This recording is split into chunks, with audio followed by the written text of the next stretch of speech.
자, 15절 다시 보십시오. 창문에 줄을 달아 내리니 그의 집이 성벽 위에 있으므로 그가 성벽 위에 거주하였음이라. 찬양할 때 이야기한 것처럼 성이라고 하는 게 그렇게 거주하기 좋은, 성벽이 거주하기 좋은 데가 아니잖아요. 아마 이 사람이 기생이었다는 직업적인 특색, 뭐 우리로 따지면 주막이라고 하는 것이 이제 성벽 쪽에 있어야 될 가능성도 있고, 그 다음에 아무래도 소외됐고 가장 열악한 위치에서 살아야 했었던 이 사람의 인생에 대해서도 이야기하는 것 같습니다. 정확한 건 뭐 알 수는 없습니다. 하지만 분명한 건 라합이 정탐꾼들을 갖다가 창문에 줄을 내려서 내려가겠다는 거예요. 근데 이 사건 이전으로 다시 16절은 돌아갑니다. 그리고 바로 직전에 있었던 사건을 이야기합니다.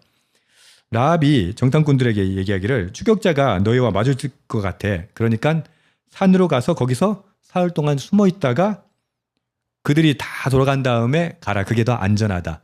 어제도 말씀드린 것처럼 두 정탐꾼 이야기라고 대부분 제목이 잡혀 있어요. 그런데 이건 두 정탐꾼은 굉장히 하는 일이 없어요. 그냥 들어왔다가 라합을 만났고 라합이 숨겨졌고 저 지붕에 올라가 있으니까 지붕에 올라가 있었고 내려와라 그러니까 내려왔고 창문에 줄을 내려서 도망가라니까 도망간 것뿐이에요.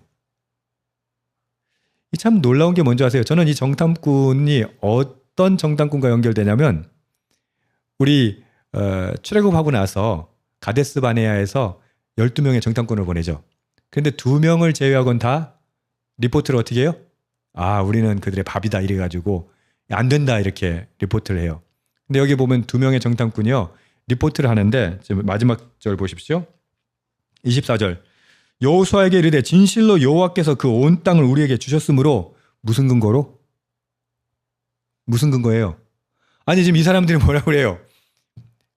여러분 지금 고고학적인 발견에도요. 여리고성은 철옹성벽이었다고 나와요. 그러니까 그 당시 고대 사회에서는 도무지 무너뜨릴 수 없는 성벽이었다라고 나와요. 결과적으로. 그런데 생각해 보세요. 아, 무슨 근거로? 만약에 군사적으로 아니면 사회적으로 여러 가지 경제적인 문제들 이런 것들을 정확히 여리고성을 정탐했다면 여리고성은요. 도저히 넘볼 수 없는 성이에요. 근데 정탐꾼들의 리포트가 이거예요. 진실로 여호와께서 그 온 땅을 우리 손에 주셨으므로. 여러분 정탐꾼이 한 게 뭔데요? 그러니까 이 성경에 나온 걸로만 따지면 정탐꾼이 한 건 라합 집에 잠깐 있다가 숨어 있다가 내렸어요. 나왔어요. 그것도 라합이라는 기생이 어떻게 해요? 야, 산에 가가지고 4일 정도 있어. 그래야 추격자들을 좀 따돌릴 수 있지. 그대로 했다가 돌아온 거예요. 근데 그들이 뭐라고 얘기하냐면 여호와께서 주셨어. 이렇게 리포트를 해요. 그 근거가 뭐예요? 그 땅의 모든 주민이 우리 앞에서 간담이 녹더이다. 모든 주민을 봤어요? 몰라요. 이거 성경에 없는 무슨 내용이 있는지 모르겠지만 성경에 있는 내용으로만 봤을 땐 모든 주민의 간담이 녹더이다. 이건 누가 했던 말이에요? 라합이 한 말이에요. 여러분, 이 이야기는 라합의 이야기예요. 라합이 이들에게 뭐라고 얘기합니까? 첫 번째는 공동체가 지금 다 녹았다고 그랬고 두 번째는 개인들이 다 녹았다고 했거든요. 마음이 그냥 혼미해져갖고 다 그냥 지금 죽을 지경이다 라고 하는 이야기를 누가 했어요? 라합이 한 거예요. 저는 라합의 믿음이라고 하는 걸 다시 한번 우리가 생각해 볼 수 있었으면 좋겠어요. 라합은 하나님에 대해서 이스라엘 백성들이 출애굽하고 홍해를 가르고 또 요단 건너편의 왕들을 괴멸시켰다는 그 이야기를 듣고 라합은 하나님을 믿게 된 거예요. 라합이 그 소식을 빨리 들을 수 있었던 건 아마 그녀의 직업적인 특색도 있었을 거예요. 워낙 그 교통이 항상 그것이 정보가 모이는 곳이 아니었겠어요. 그죠? 일종의 뭐 주막 같은 거였다면. 근데 라합은 이 당시의 고대 사회는 특히 가나안 땅에는 수많은 신들이 존재했었어요. 하나님을 그 수많은 신 중에 하나의 신으로 생각하지 않았어요. 그래서 어제 뭐라고 고백합니까? 하나님은 하늘 위에 땅 아래 하나님 중에 하나님, 그러니까 신 중에 신이다라고 고백을 했어요. 라합은 그것을 믿었던 거죠. 그리고 그 믿음을 실천했어요. 행동했어요.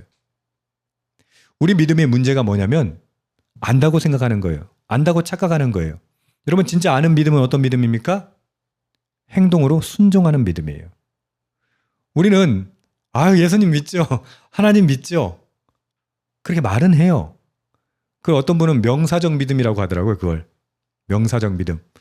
그러니까 정의를 그 정의를 데피니션을 믿는 거예요. 근데 믿음은 명사적 믿음이 아니라는 거예요. 그럼 뭐 해야 돼요? 동사적인 믿음이 돼야 된다는 거예요. 무슨 말이야? 믿었다면 그 믿음을 행동으로 드러내야 되죠. 행동하는 순종의 믿음이에요. 우리는 믿음을 너무 관념적으로만 생각하는 거예요. 라합이 추격자들이 있으니까 당신들은 산에 가가지고 좀 숨어 있다가 가십시오. 라고까지 구체적으로 전략을 짜줄 수 있었던 이유가 뭐예요? 반드시 이스라엘이 승리한다는 걸 믿었기 때문이에요. 하나님이 승리한다는 걸 믿었기 때문이에요. 여러분 제가 요즘에 자꾸 이 비유를 들어서 좀 불편할 수도 있는데 오늘 또 주가 올랐죠? 나 오늘 거 못 봤어. 주가가 지금 또 내렸다가 또 막 오른다고 하잖아요. 모두가 오른다고 하면 여러분 어때요? 사게 되잖아요. 아니 주식 투자하는 사람 오른다고 믿으면 사요. 주식 투자하는 사람들 떨어진다고 믿으면 어떻게 해요? 빨리 팔아야죠. 그거 알면 뭐 주식 다 성공했게. 그죠? 주식 투자 하다못해 투자도요. 믿는 대로 행동이 따라요. 근데 도대체 우리의 믿음은 행동으로 따르냔 말이에요. 믿는다고 하면서 도대체 무슨 행동을 하냐는 거예요. 라합이 지금 행하는 게 모든 것이 보면 디테일이 있어요. 아주 정교해요. 라합의 믿음이 좀 독특한 게 또 뭔지 아세요? 라합이 이들이 도망가자마자 했던 행동입니다. 자, 21절 보십시오. 라합이 이르되 너희의 말대로 할 것이라 하고 그들을 보내어 가게 하고, 이제 이게 처음 15절하고 연결되는 거예요. 처음 15절 사건이 딱 벌어지고 그들을 보내어 가게 한 다음에 뭐 했다? 붉은 줄을 창문에 매니라. 이거요 굉장히 위험한 행동이에요. 왜요? 줄 타고 내려갔는데 그 줄을 거기다가 매달아 놓은데, 그 말은 뭐예요? 내가 만약에 발각되면 어떻게 돼요? 내가 이 사람들 도망가게 했어. 그 얘기밖에 더 돼요? 근데 라합이요 사흘 뒤에 매단 것도 아니고 가게 하고 즉시 붉은 줄을 창문에 맨 거예요. 이 말은 무슨 말입니까? 라합은요 하나님이 승리하실 걸 믿었다니까요. 그러니까 행동하는 거예요. 여러분 베팅이라고 하죠. 인생은 베팅입니다. 여러분 어디에다 베팅하실래요? 세상에 많은 정보에 베팅하세요? 아니요. 하나님에게 베팅하세요. 하나님에게 베팅할 때는 어떻게 해요? 세상에서 손해볼 각오를 하고 베팅하는 거예요. 근데 우리는 어떻게 양다리 짚죠. 세상에서도 적당히 승리할 수 있는 방법, 영적으로도 적당히 승리할 수 있는 방법이 어딜까를 가늠하려고 또 양다리를 짚고 줄타기 하죠. 왜요? 하나님을 믿지 않는 거예요. 그러니까 명사적으로는 믿죠. 그러나 실제 동사적으로는 믿지 않는 거예요. 아합의 행동은 매우 위험한 행동이에요. 아니 정탐꾼을 숨겨준 그건 진짜 위험한 행동이죠. 들키면 큰일 나요. 그런데 그거 좀 또 도망가게 줄까지 메워주잖아. 그죠? 풀어준 거잖아요. 도망가게 한 거잖아요. 그게 발각되면 목숨이 남아날 수가 없어요. 근데 거기까지도 모자라서 어떻게 해요? 야, 그거 빨간 줄 거기다 매달아놔. 그런다고 어떻게 해요? 그 즉시 매달아놔요, 그걸. 그 무슨 말인지 아세요? 베팅한 거예요. 어디에? 하나님의 승리에 베팅한 거예요. 이게 믿음이에요. 저도 이렇게 얘기하지만 저도 이런 믿음 없어요. 그래서 적당히 간을 봐요. 적당히 눈치를 봐요. 저도 적당히 계산기를 퉁기고 그 다음에 행동해요. 그러니까 저의 믿음이 맨날 그 모양 곡골인 거예요. 삶이. 여러분 저는 오늘 저와 여러분이 이 라합의 행동을 통해서 교훈을 얻었으면 좋겠어요. 어떤 교훈? 베팅하는 교훈. 어떤 베팅? 믿음의 베팅하는 거. 사실 그건 베팅이 아니에요. 그럼에도 불구하고 우리는 그것을 두려워해요. 베팅이라고 생각해요. 지금 라합은 온전한 믿음을 갖고 있어요. 아니 이방인이잖아요. 여자잖아요. 그것도 천한 기생이잖아요. 근데 그는 지금 자신의 인생을 모두 걸어서 베팅을 하고 있어요. 그에 반해서 이 정탐꾼들은요, 약간 불편해요. 17절부터 보시면요. 보세요. 내가 우리에게 서약하게 한 이 맹세에 대하여 우리가 허물이 없게 하리니, 이게 무슨 말이냐면 이 조건이 있어. 자, 우리가 지금 협상에 끝났는데 조건이 있어. 어떻게 되면 우리가 땅에 들어올 때 달아내린 창문에다가 이 붉은 줄을 매야 돼. 그리고 부모, 형제, 아버지의 가족이 다 집에 모여 있어야 돼. 이 조건 지금 계속 다는 거예요. 야, 내 집 문을 나가면 거기는 우리 책임 못 져. 우리는 허물이 없어. 그리고 누구든지 너와 내 집에 있는 자에게 손을 대면 우리가 문제인 거야. 라고 이거 디테일하게 계약을 계속해요. 그리고 20절의 마지막에 뭐냐면 누설하면, 그래가지고 서약에 맹세한 거 깨지는 거니까 우리한테 허물이 없어. 이게 무슨 말입니까? 라합은 온전히 하나님께 베팅하는데 이 사람들은 어떻게 해요? 빠져나갈 구멍을 계속 만들어요. 물론 학자들은 그 명령에 의하면 가나안 족속과 약속하면 안 돼요. 그래도 이 사람들이 정탐하러 간 거지 계약하러 간 거 아니잖아요.